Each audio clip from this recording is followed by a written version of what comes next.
Binenta niya yung motor, Daddy, habang wala ka. Kaya tinawagan kita. Tinawagan mo ko pero dapat inawat mo na. Eh kung Maaawat ko ba yan? kung nalita ko ng dating, binubsinaksak na susi, oh. Saka rin loko eh. Eh, maaawat ko ba yan? Hindi ko naman kaya yan. Bayad na po yan, binayaran ko po Ba't sa mo kanya. babayaran sa pangalan ko yun? Akin yan. Sarili kong gamit yan. Ginikas ko po kanina yung bayad niyan, kuya. O, di ba? Sinasabi kasi. Ano yan? Paano yung binayad Lahat ko ng gamit na lang sa bahay. Lahat na lang ng gamit. Pati gamit ko, pinakikilaman mo. Ano Uu- wala na? Uubusin lahat ng gamit natin yan. Hindi po pwede. Eh, paano po yung binayad? Brad, sinabi ko naman sa'yo eh. Ano to? Huwag mo na ituloy kanina eh. Yung bayad niyan, kuya. Oh. Huwag kang ano. Anong gusto mo? Konsulti ka. Ikaw na. Kanina pa ako tinatakot niyan, Daddy. Ba't ganun ka? Oh. Ha? Pinipigilan ko yan.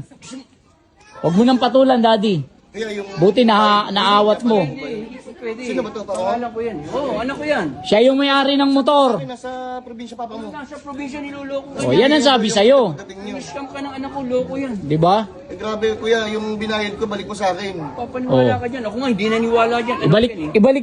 ibalik mo yung pera. Kaya naghahanap po yung... Oh, yan ang sinasabi ko.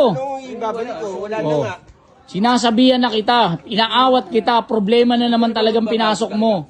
Di ka na ba magbabago? Oh. Binayaran ko po ito, 40,000 po. 40,000! Bininta mo na... Asan ng 40 mil? Ah, kuya. 40,000 Asan? binibenta?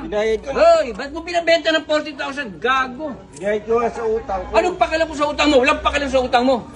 Paano po yung bayad? Yung binayad ko sa Eh, kanya? labas ako sa harapan nyo. Hindi mo pwede... Mag-usap kayo. Hindi naman kasi siya may-ari nun eh. Hindi po pwede. Kahit siya... Bayad na po yan, binayaran Hindi, ko po yan. mag-usap kayo. Mag-usap kayo. Oh. Sana tiningnan mo ang ORCR. Tupalo nga daw po. Tupalo. O, naniwala ka naman. Kahit kopya. Oh. Sulke. Tumigil ka. Huwag mong pakaliman ng kapatid mo, ha? Ikaw talaga panay ka 20. Hindi ka ba magbabago? Bibigay ko naman yung papel.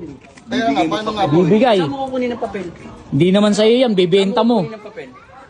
Oh. Saan mo kukunin ng papel? Mag-isip ka, saan mo kukunin ng papel? Sinasabihan na kita eh. Nasa akin nga, dahil akin yan. Panay kasi 20, hindi naman kanya. Binayad ko, Eh, mag-usap kayo. Labas ako sa usapin, hindi ako kausap mo. Brad, naniwala ka kasi dyan sa pinagsasabi niyan eh. Oh. Pera nga, inabayad ko na nga sa utang. Eh, paano nga po yun? Yung sabi niyo sa akin, okay naman, tapos bibigay niyo yung papel sa akin. O, paano bibigay? Hindi naman kanya yan. Brad, ba't naniniwala ka sa ganun? Titingnan mo muna Oh. ang ORCR. Kaya sabi niya po kasi, pinabibenta mo nga raw dahil nga nasa probinsya ka para mapagpadala niya na po doon kaya pauwi ka rito. Paano kung nasa probinsya, galing nito gumawa ng salita? Ang Kaya pala tanong- nagmamadali ka kanina pa na umalis na ako. Sabi ko, naggawa pa nga tayong kasulatan eh. Yan, no? Wala na yan. Hindi mo na makukuha dyan. Huwag ka mag-video, kuya. Ano hindi? Eh, ebidensya namin to.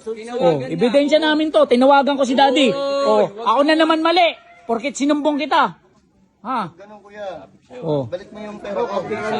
Huwag mo ako susurutin, ha? Ama mo ako, ha? Yung pera ko, kuya.